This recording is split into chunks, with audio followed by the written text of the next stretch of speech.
I'm Joel the Landlocked Sailor, and this is one of my favorite rifles. It's a Royal Irish Constabulary Carbine. And the reason it's one of my favorite rifles is the history that surrounds it. My family, coming from Northern Ireland, of course, was involved in the events of Irish history, and so was this rifle. These rifles, or carbines, were ordered by the Royal Irish Constabulary, which was the police force across the whole of Ireland from 1820 until 1922. They were ordered by the R.I.C. because up until 1904, the R.I.C. were using Martini-Henry carbines, which of course, being single shot 577 450, were greatly obsolete by that point. They ordered these at the same time that they were being done away with in service in the British Army.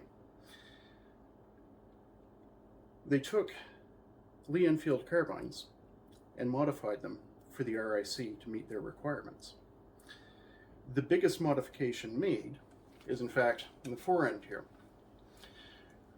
With the Lee Enfield carbine, the stock came virtually to the end of the barrel, and there was no provision for a bayonet. The R.I.C., needing a bayonet, insisted that they be modified to take the pattern 1888 bayonet.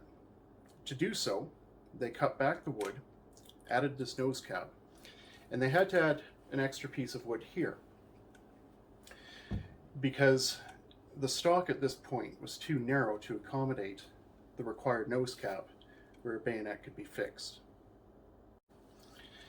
In addition to the nose cap and bayonet lug, the barrel's circumference had to be increased to fit the bayonet's ring.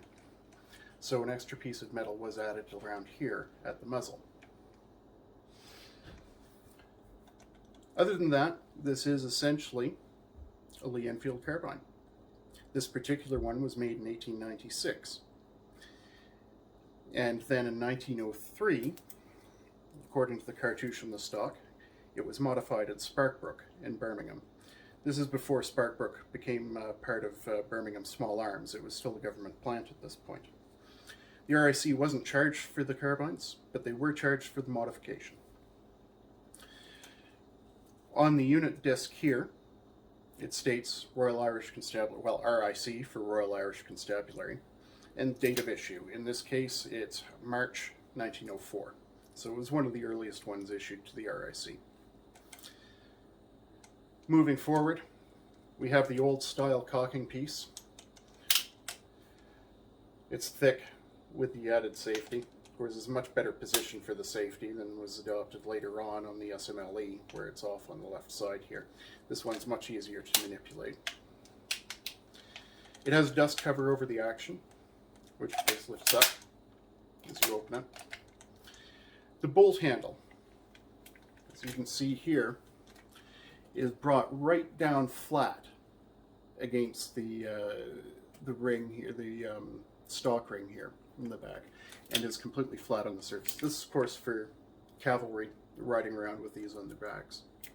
It is a magazine cutoff, as did all the Lee Enfield family of rifles at that point. It has a barrel marked E for Enfield rifling, so as opposed to the early Lee Metfords. Some Lee Metford carbines were also adapted for the R.I.C. They can be distinguished because they have the sling bar on the stock. The Lee Enfield carbines did not have the sling bar. They were rebarreled with Enfield barrels, though, before they went to the R.I.C. The rear sight here, for those who are familiar with either the magazine Lee Enfields, long Lees, or the Lee Metfords, or indeed the Martini-Henry, this should be no mystery. You have ranges from 2 to 500 flat, and then stood up as a ladder out to a very optimistic 2,000 yards. So that's it in the details. Oh yes, and it has a 6-round magazine as opposed to the 10. Keep it flush with the action. This this particular carbine I find shoots somewhere between a 3 and 4 MOA group well, I've fired it out to a maximum of 300 yards, but it shouldn't be substantially changed. So 3 to 4 MOA, combat accurate, nothing to write home about. But standards of the time, it's entirely in keeping with them. It is only 7.7 pounds and barrel length of 21 inches, so you might expect it to be a thumper, and indeed it is. It kicks pretty heavily. Not as badly as a jungle carbine, though. I really think that's about it.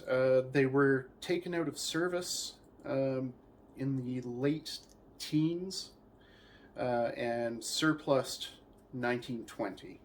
And of course, after the Easter Rising in 1916, the Royal Irish Constabulary would have been in the market for perhaps a more modern piece of kit, namely the short magazine Lee Enfield, or SMLE.